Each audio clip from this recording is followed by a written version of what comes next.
Binaha muli ang ilang lugar sa Spain dahil sa malakas na pagulan nitong weekend. 14 naman ang patay nang bumagsak ang isang maliit na jet sa Brazil. Papasada na ang UB Express Overseas.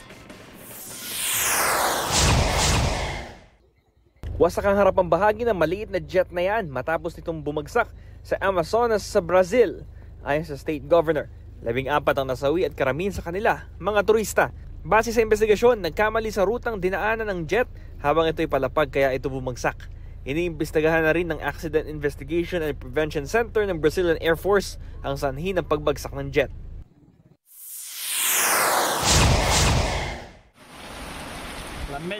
Sa Tarragona, Spain, tinangay ng rumaragas ang baha ang ilang gamit ng mga kainan, kabilang ang ilang upuan at mesa, maging mga halaman. Ang baha dulot ng malakas na pag-ulan sa mga nakalipas na araw. Naglabas ng severe weather warning ang National Weather Agency ng Spain nitong weekend.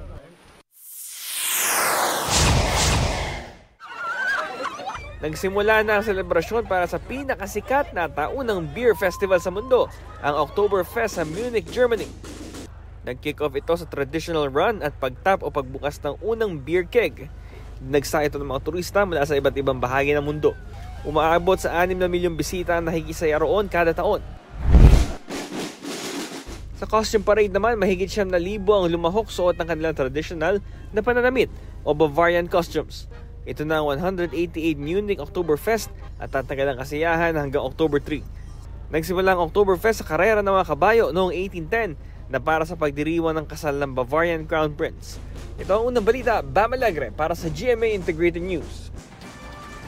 Igan, mauna ka sa mga balita. Mag-subscribe sa GMA Integrated News sa YouTube. Sa mga kapuso abroad, subaybayan nyo kami sa GMA Pinoy TV at sa www.gmanews.tv.